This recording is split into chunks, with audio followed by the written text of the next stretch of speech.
Welcome to From the Game to Grace, the podcast where real life begins after the final whistle. Hosted by Jarius and Candace Hayes, a former pro athlete and his powerhouse wife. This show dives deep into what happens when the spotlight fades, the crowd goes silent, and the real work begins. It's not just about football, it's about faith, identity, marriage, mental health, family, and learning how to grow through what you go through. From championship dreams to personal heartbreak, Jarius and Candace don't just talk about it, they've lived it. So if you're navigating a new season, wrestling with purpose, or just trying to hold it all together, you're in the right place. Let's get real. Let's heal. This is From the Game to Grace.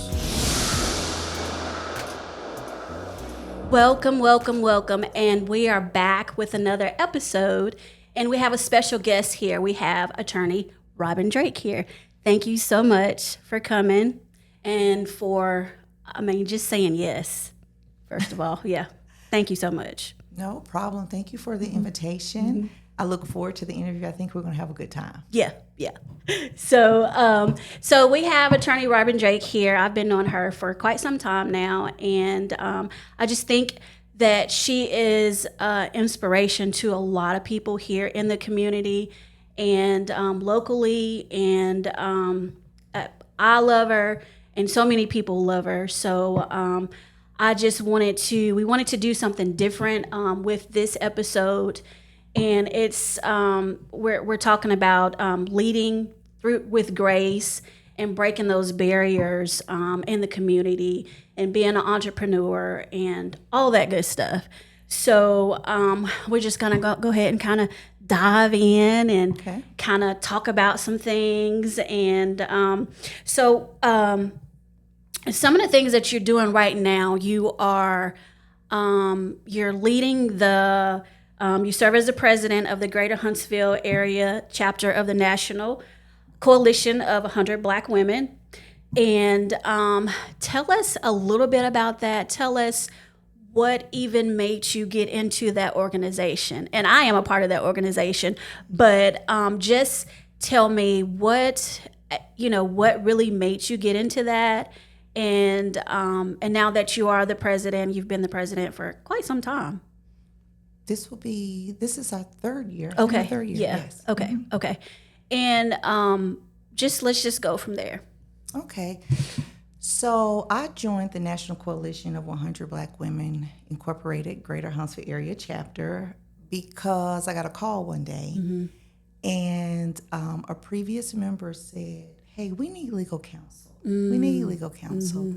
And I asked her, I said, "Well, tell me about the organization." And as she began to describe the mission to advocate for Black women and girls, I was like, oh, absolutely. Tell me how to sign up.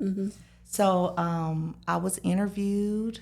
It might have been on a Wednesday, just a random day. I got a call from a panel. Hey, can you interview? Tell us about yourself, and let's see if you're a good fit. I so happened to be a good fit, and I joined the organization. Wow, that's awesome. And let me tell you, it is a good organization. It's an excellent organization. You just don't just sit around and just do nothing and take pictures and all that. It's a lot of more things that go on and that go actually behind the scenes. So tap into this organization, and it's many ways to give. So we can kind of tell them about how the ways that they can give into the organization if they don't want to be a part of the organization. Absolutely. So we normally have a gala each year. However, this year we changed it to a brunch. We changed the idea from, celebrating the organization as well as raising funds to strictly on we're going to raise funds for scholarships. Our goal was to increase our scholarships from 10 $1,000 scholarships to 10 $2,500 scholarships.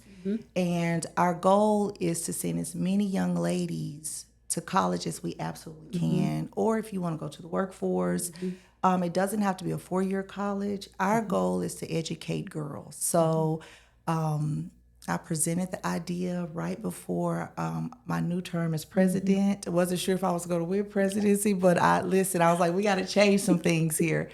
And our members jumped right in. I mean, everybody was supportive. Everybody didn't understand, couldn't see the vision, but it came together with the help of the organization. Absolutely, absolutely. So that's one way to give. So let's tap into that. And so I understand that you are on you sit on other boards and other organizations, such as the Winning Foundation and the GEM program. Can you talk about those programs and what that means to you as far as, working in the community, and what do those do, other than the where you are the president of that chapter? So Absolutely. So I sit on both of those boards, and both of them deal with education and mentorship. So with the Winning Foundation, they go into the schools, and it is mentorship, one-on-one mentorship. And for years, just helping kids understand that you have someone, an advocate for you within the school system to help you in areas you don't realize you need help with. It could be education. It could just be someone to pour into you. And with the Jeep Foundation, it's basically dealing with educating at-risk youth. So delinquent youth, at-risk youth, the group of kids that people tend to throw away, right? They give up on kids who don't come out what we feel like is acceptable in society, but a lot of them just need someone to hold their hand and know that they care. Identifying that every kid learns differently. Every kid communicates differently. And that's one of the beauties of the Jeep program. It is just educating children that we would consider at risk. And I like the fact that you kind of hold their hand, and sometimes it's almost like they just need special attention. And I think sometimes just with how things are, like now, like the economy, the workforce, and sometimes parents just don't have the time because they're trying to just survive and make ends meet. So I really like the fact that that program does exist. So what, as far as what's leading you with Grace when you're working and serving in the community, how do you balance the two? You're working in the community, you're on these boards, and you also have a law firm. You also have a whole family, like a husband and 3 boys, and then, with all the other things, how do you balance and how do you lead with grace with everything that you have going on? Oh, God. And I have a very supportive husband. He probably grants me more grace than I deserve. He is really patient with me. And we have a running joke that my dad was like, "Now I messed her up. You cannot return her. So if you don't like her behavior, too bad now. You've already purchased the product." Yeah. And so we have a running joke with our family. My parents are extremely supportive. Both of my parents are retired. So it has helped Mark and I because he's a business owner as well. So there are times where my mother just jumps in. She's like, "Hey, what do you need?" She shows up and clean up. I mean, just listen, whatever the kids need lunch, she's like, "Hey, I'll make some spaghetti." So we have been blessed to have supportive family. I rely on my aunts a lot for just balance and just to pour into my spirit, because I pour into other people's spirit so often. So I've had to rely on family just to stay afloat. So my balance comes from my family. Yeah, that's good. And it's so good that you have 2 parents that can, step in, and they're not stressed out because they got to go to work and, all that. So that is absolutely epic. And let me add, because she might not ever watch this, but I have to give her a shout out. My sister, she, hands down, she has been very supportive. My kids love her. Yeah. She, we don't talk about it a lot, but my youngest son always like, "Well, can Dee Dee be my mom too?" I'm like, "Absolutely, yes, absolutely." She said, "We'll share." Huh? Yes, we'll share. So I just want to give her a shout out because she really helps us too. And it's always good, those aunties, most of the time you always have that favorite auntie, that you just kind of want to hang out with. So, that you want to be with, and it just, yeah. So, all right, Dee Dee, you're the favorite auntie. So let's get into breaking barriers. Let's get into, you graduated from Auburn University, and you actually graduated with a degree in psychology. Okay, so you pursued the degree in psychology, but what made you go into law? So I wanted to major in political science, but my mother said you would never get a job. So we were, back then, your parents came with you registered for classes, you picked your major, everything was in person. So we did Camp War Eagle at Auburn. Okay. And my mother was right there, and we were looking over majors, and I was like, political science, going to be an attorney. She was like, nope, psychology. She started writing it down, and she was like, and then you have to get a master's, and then you can do what God tells you to do. After that. And I was like, okay, because I was raised during a time. Right, you not talk back. Your parents. You better not talk back. That's right. Yeah. I didn't know to challenge, and I still don't know to challenge. And so I was like, well, okay. Yeah. So I majored in psychology, and graduated and started my first job. Did an internship with a little boy that was autistic. Okay. And this is before autism became a thing, right? Before ABA therapy came in Alabama. It was, I lived in Auburn, and I would drive over to Columbus, Georgia. Oh, wow. And we would work one-on-one. And then I graduated, moved back to Huntsville, and my first job was Three Springs. Okay. Yeah. Okay. My husband worked at Three Springs one time before. Yeah. So you know all about Three Springs. Yeah, absolutely. Yeah. So, okay. And so, how did you get into law? So, my mother always knew I wanted to be an attorney because I did a project, 3rd or 4th grade, on Thurgood Marshall. And it was always my dream to be an attorney. So I worked for a little while, ended up meeting my husband at Three Springs. Okay. We ended up getting married. Wait a minute. So what did he do at Three Springs? So he was a supervisor at Three Springs. Okay. Did he hire you?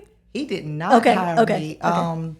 It's funny. A sister in NCBW, she and I did not know each other before she joined NCBW, but her husband, Sharonda Bailey's husband, gave me my first job. Wow. Small world. Very small world. And my husband was working there while he finished his degree at Alabama University. Okay. Go Bulldogs. Go Bulldogs.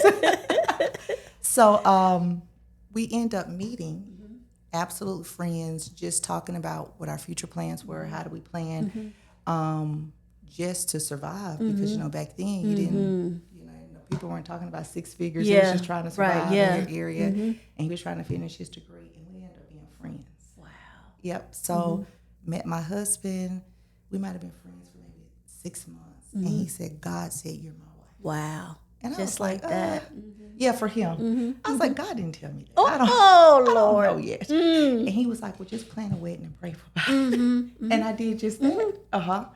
And we ended up getting married and having our middle son, MJ, because Jordan came with the package.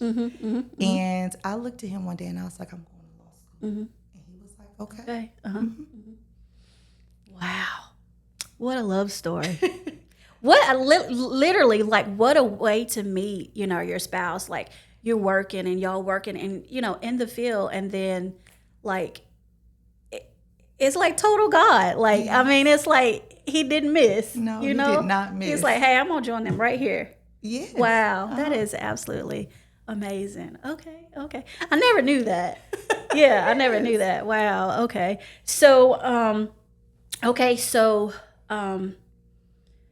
So when you were thinking about being an attorney, like, what were like some of the thoughts that were going through your mind? Like, was it something that triggered? Like, was it something that happened? Like something that happened like on TV, and you was like, I wish that I could be on that case. I wish could be one of the attorneys for that particular case. Or was it just something that you just I think, honestly, it was just God planting the seed. Okay. And my love for children and wanting to advocate for children. For children. I always wanted to help children. And I had a supervisor. I did a small stint with the government in the general counsel's office. And I remember telling him, I was like, I really, really want to help children. And he said, you will do better actually going to law school like you wanted to versus any other area. He said, and force people to change the law. Wow. And so I just followed my heart, and I went to law school, and I advocate for children. And you do, like all the way around. Like, say the boards that you're on, you're advocating. It's like you're advocating for everything for children. That is like, that's amazing. That's amazing. So, so you became the assistant district attorney for Madison County, and prosecuting some of the most difficult cases at the National Child Advocacy Center. So what was that like as being a woman and as being not just a woman but a Black woman? Like, what was that like for you? Like, what were some of the barriers that you had to break, or that you had to come up against? Like, what was that like for you? So starting a practice in Madison County as a Black woman, I didn't know what to expect. You don't really know the climate. You don't know if it's going to be difficult as a woman. But God's grace and just having been in a progressive area, I never felt being a female was difficult because I found that a lot of the seasoned attorneys were willing to help. If you build a relationship with them, they were willing to help. A lot of people don't know, but John Brinkley Sr., he old attorney in Madison County, has passed away, but I had a case with him, and he was yelling on the phone, just screaming at me. And I listened to him for about 10 minutes because he would like to scream. And after he got zero response from me, he said, now listen, little girl, how we going to settle this? You see your response? And so I was like, well, sir. And we kind of laughed it off. And after we interacted with each other, he said, I'm going to invite you to the bar meeting. And I said, okay. So I went to the bar meeting. He's introducing me. He's like, hey, go get along, to learn some of these people. And just teaching me how to navigate in the business, telling me my rate was too low. You should come out of practice in this amount. You should charge this amount. So it was small little nuggets that just maneuvered that way. And never looking at it from the position of I'm a woman. Okay. Now being an attorney, having to hang a shingle and figuring it out was difficult. So I practiced for a couple of years, private practice. But being from here, my husband being from here, I never had the challenges of finding clients.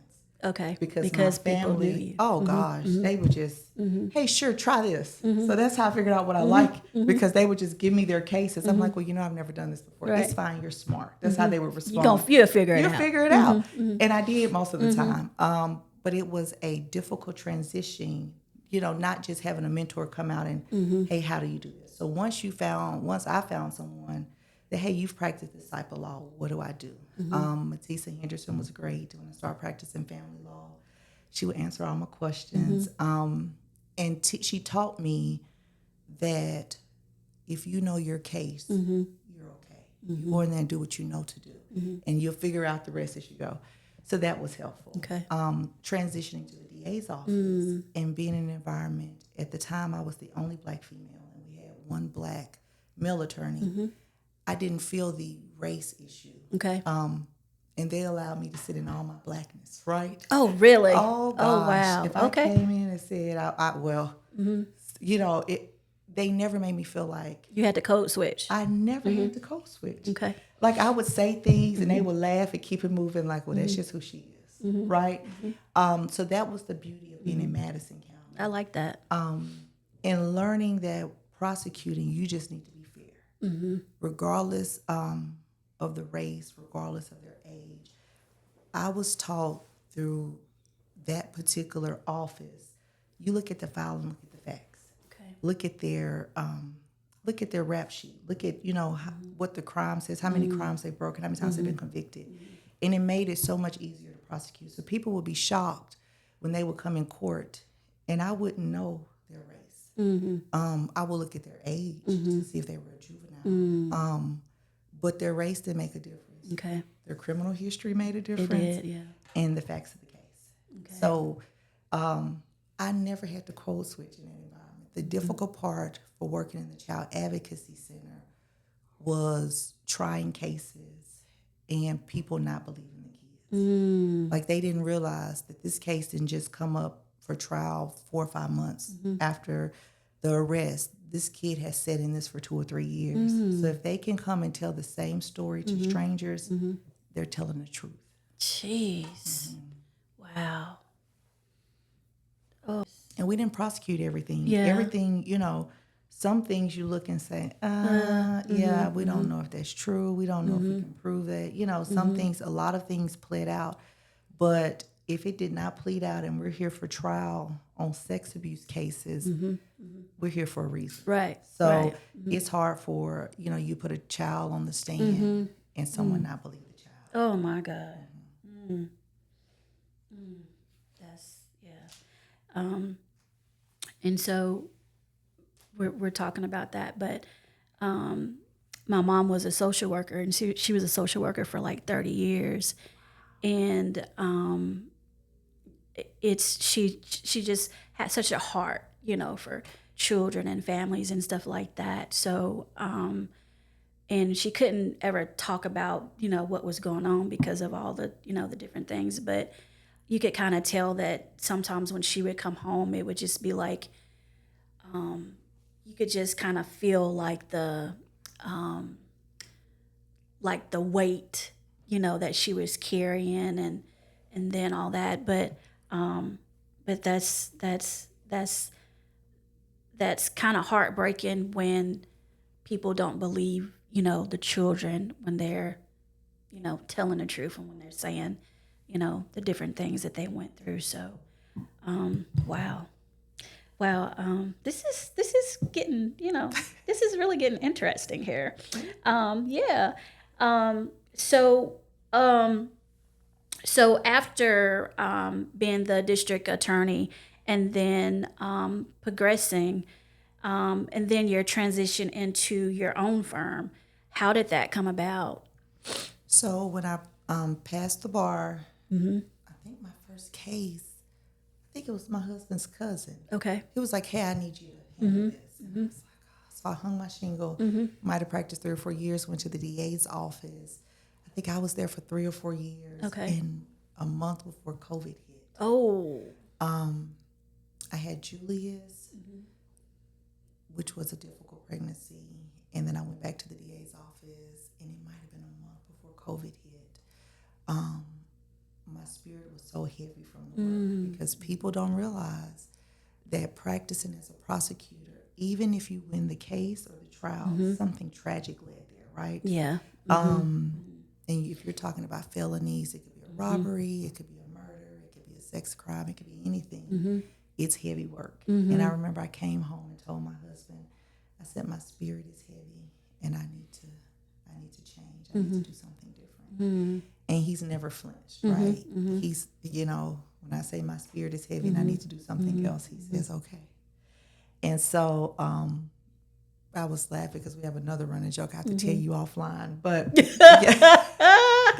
it might bite me in the tail later, so I'm not going to tell it right away. But I went to my boss and I was like, hey, I need to step away. I just have to do something different. So I was able to stay at home with my children during COVID for about a year, year and a half, and I loved it. Oh gosh. I mean, my husband would go to work and my kids and MJ would do his homework, and Julius and MJ would walk the neighborhood. MJ would work just out all the football. fun things. Oh my goodness. We'd hang out by the pool. Yeah. We would come back, we'd take pictures, send them videos. Yeah.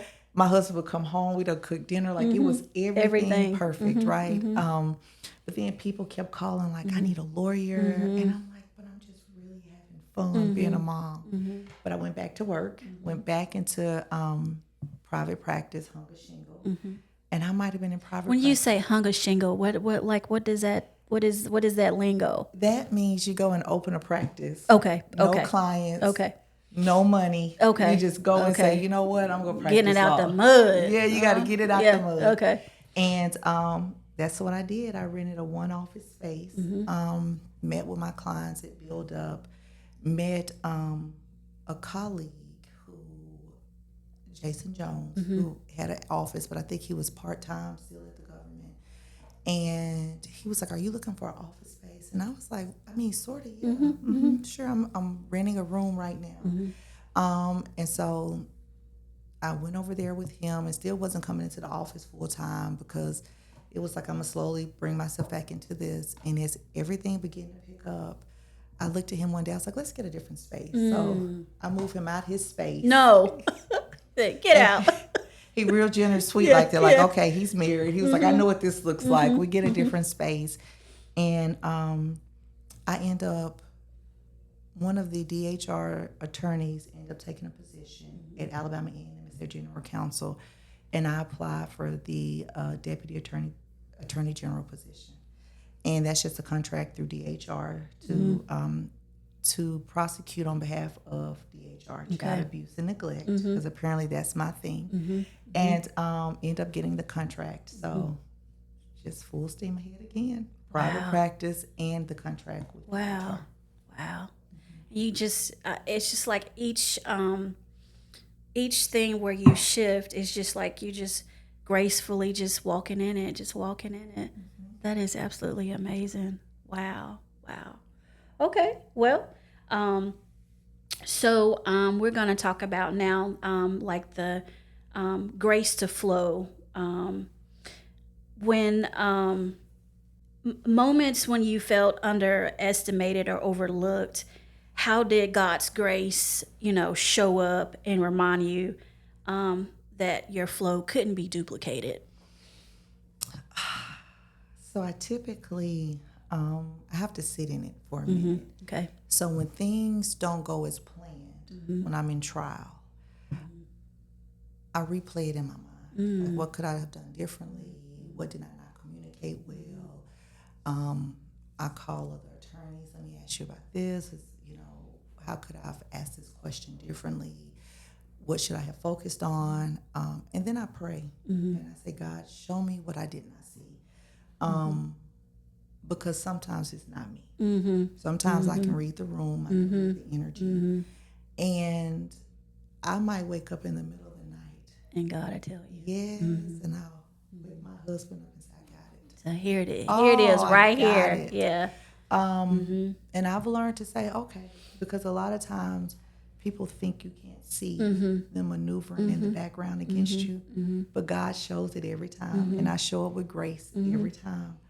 But it teaches you to practice differently, to maneuver differently, and to stand in God's grace, and just know it's part of your learning. It's part of God shaping you. And my mother has always been tough on us, and just taught us everybody's not going to give you your way. Yeah. And you got to be okay with fighting for it. And Mm-hmm. teaching us how to fight gracefully, trying to always keep your emotions intact, and just getting your point across. And it might not be this time in this case, but you're going to go back in front of this opponent or in front of this judge, and being able to convey what it is that you want them to see. Yeah.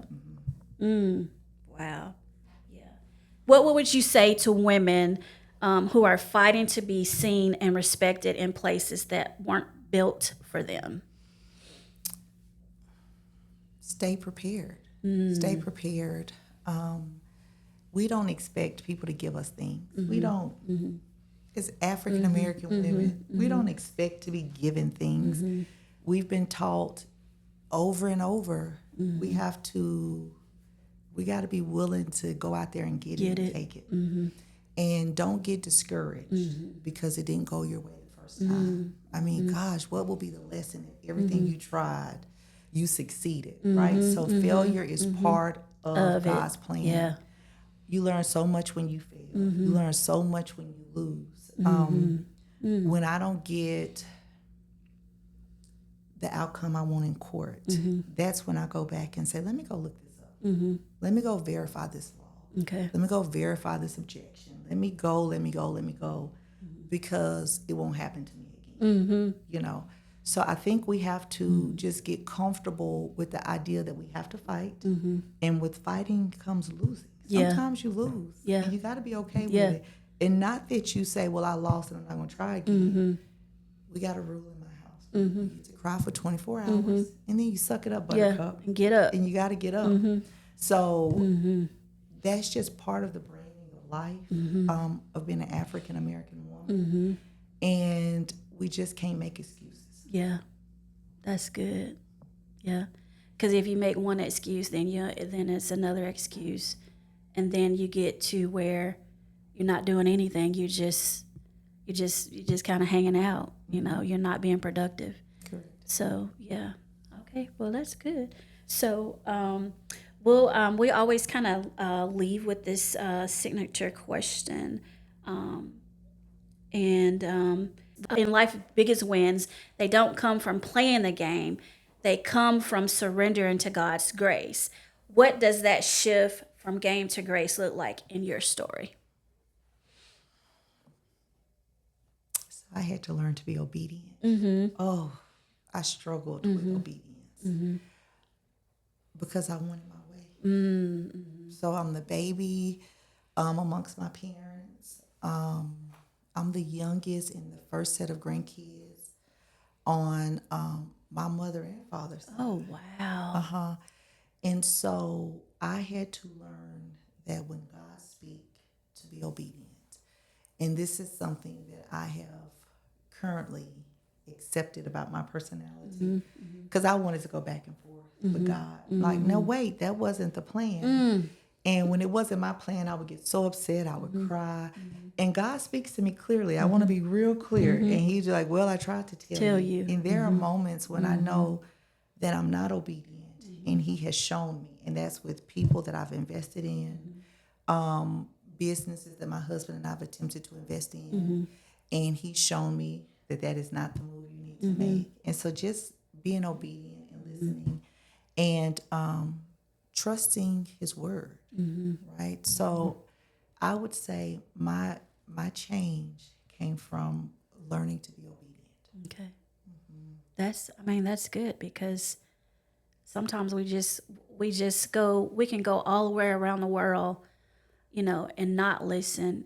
And then the same thing God was saying, sometimes somebody else will say it and you'd be like, okay, God, I hear you.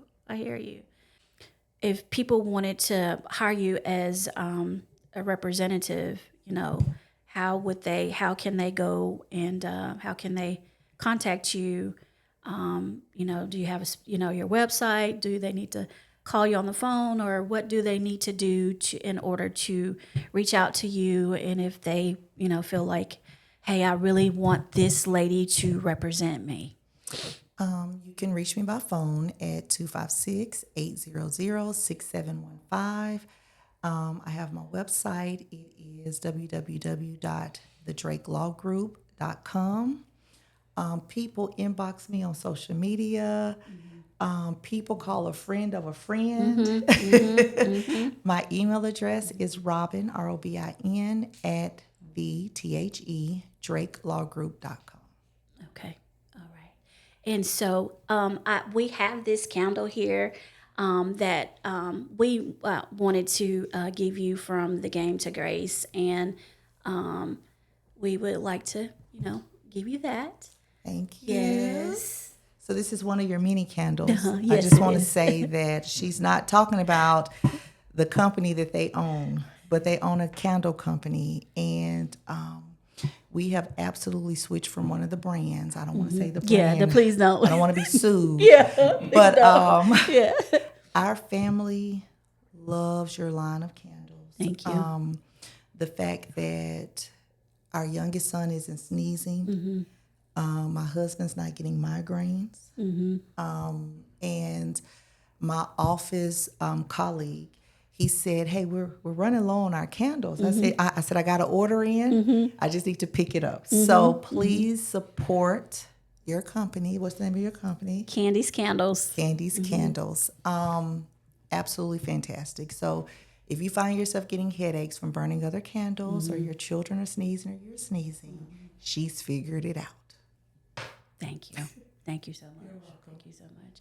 And so is there anything else that you have you would like to tell the audience out there, even a word of encouragement? Don't give up. Keep pushing forward. Keep advocating. Know that God is with you, that he always stands with us, and go vote. Please go vote. I think we need to say it over and over again. Doesn't matter who you vote for, just show up and vote. Exercise your right to vote. Thank you for your time, and we are out. Peace out. Thank you. Thanks for listening to From the Game to Grace with Jarius and Candace Hayes. If today's episode encouraged you, challenged you, or just made you feel a little less alone, do us a favor. Subscribe, share it with someone who needs it, and leave a review to help more people find the show. You can follow us on Instagram, YouTube, and Facebook. Just search at From the Game to Grace. That's From the Game, the number 2, Grace. Remember, no matter what you've lost or where you've been, grace is always the next play. We'll see you next time.